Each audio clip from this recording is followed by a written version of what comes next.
جب حضرت یوسف علیہ السلام کو کنویں میں ڈالا گیا تو آپ رو رہے تھے۔ آپ کے بھائیوں نے آپ کو اوپر سے آواز دی۔ آپ نے خیال کیا کہ شاید میرے بھائیوں کو میرے حال پر ترس آ گیا۔ آپ نے انہیں جواب دیا۔ آپ کے بھائیوں نے آپ کو زندہ سمجھ کر آپ پر پتھر گرا کر آپ کو قتل کرنا چاہا، لیکن یہودا نے پھر سے منع کر دیا۔ حضرت یعقوب علیہ السلام کے پاس وہ قمیض تھی جو آپ کے دادا حضرت ابراہیم علیہ السلام کو جنت سے لا کر پہنائی گئی تھی، اس وقت جب آپ کو آگ میں ڈالا گیا تھا۔ حضرت یوسف علیہ السلام کو اپنے بھائیوں کے ساتھ روانہ کرنے سے پہلے حضرت یعقوب علیہ السلام نے وہ قمیض آپ کے گلے میں بطور تعویذ ڈال دی۔ جب آپ کے بھائیوں نے آپ کو کنویں میں ڈالا تو آپ کی قمیض اتار دی۔ پھر فرشتے نے آ کر آپ کے گلے سے وہ تعویذ اتار کر اس سے قمیض نکال کر حضرت یوسف علیہ السلام کو پہنا دی، جس سے پورا کنواں جگمگا اٹھا۔ صبح ایک قافلہ مدین سے مصر کی طرف روانہ ہوا۔ قافلہ والے راستہ بھٹک گئے، ادھر ادھر پھرنے لگے کہ راستہ مل جائے۔ پھر انہیں وہ کنواں نظر آیا جس میں حضرت یوسف علیہ السلام تھے۔ کنواں دیکھ کر انہوں نے اپنے ایک شخص کو پانی لانے کے لیے بھیجا، حالانکہ یہ کنواں ایسے بیابان جنگل میں تھا جہاں چرواہوں کے علاوہ کوئی نہیں جانتا تھا۔ جب اس شخص نے پانی نکالنے کے لیے اپنا ڈول کنویں میں ڈالا تو حضرت یوسف علیہ السلام اس سے لپٹ گئے۔ اس طرح آپ باہر تشریف لائے۔ اس شخص نے آپ کے حسن و جمال کو دیکھ کر کہا، یہ کتنی خوشی کی بات ہے، یہ تو لڑکا ہے، یعنی کتنا خوبصورت لڑکا ہمارے ہاتھ آیا ہے، جو ہمارے لیے بہت بڑا سرمایہ ہے۔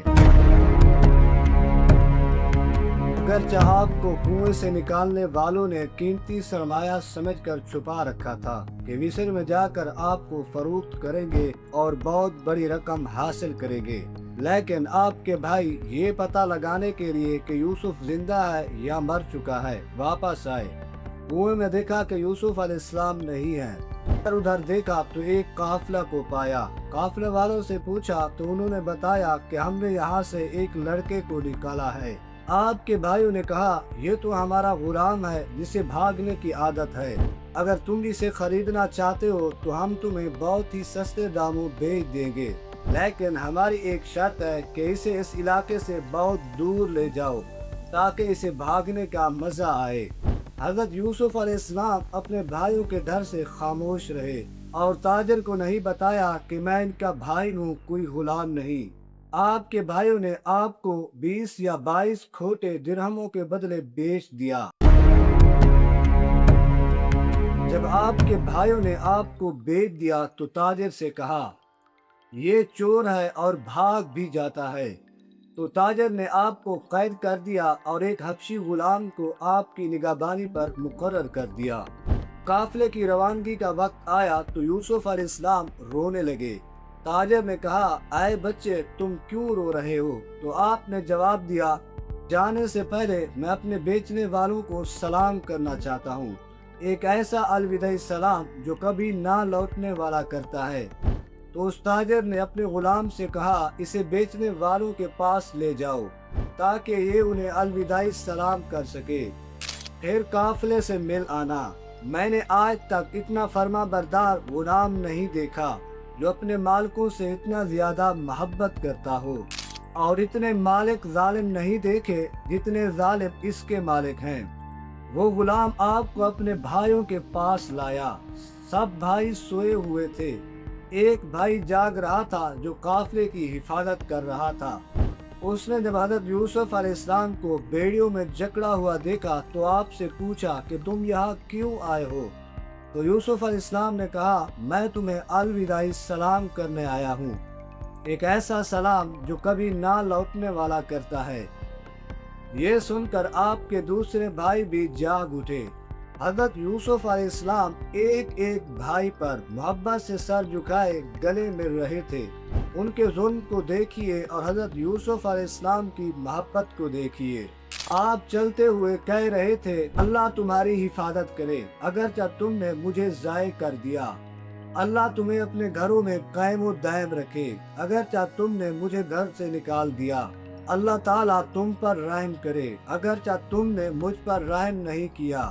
آپ کے الوداعی سلام، رقت آمیز کلمات اور آپ کی فریاد سن کر بھیڑ بکریوں پر یہ اثر ہوا کہ ان کے حمل گر گئے، لیکن آپ کے بھائیوں کو کوئی ترس نہیں آیا۔ جب آپ نے بھائیوں کو الوداع سلام کر لیا تو غلام نے آپ کو پکڑ کر اپنے ساتھ چلا لیا تاکہ قافلہ سے مل جائے۔ آپ کو بیڑیاں لگا کر سواری پر سوار کر کے اپنے ساتھ لے جا رہا تھا۔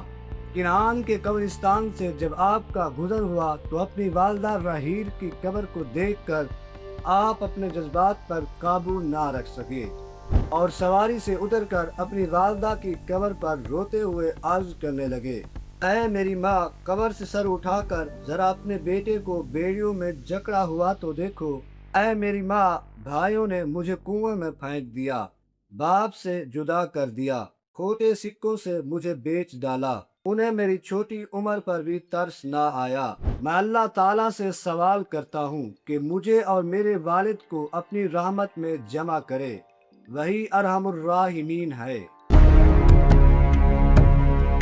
جب غلام نے پیچھے دیکھا تو حضرت یوسف علیہ السلام کو نہ پایا۔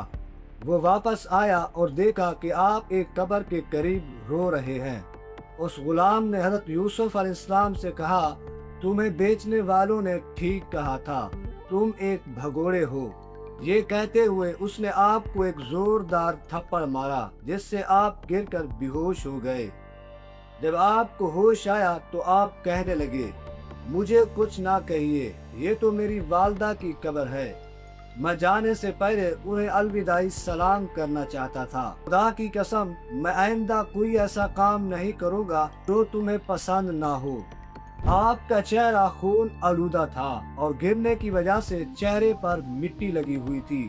آپ نے آسمان کی طرف دیکھا اور عرض کی، اے میرے اللہ، اگر مجھ سے کوئی غلطی ہوئی ہے تو میرے آبا ابراہیم، اسحاق اور یعقوب علیہ السلام کی حرمت کے وسیلے سے معاف کر دے۔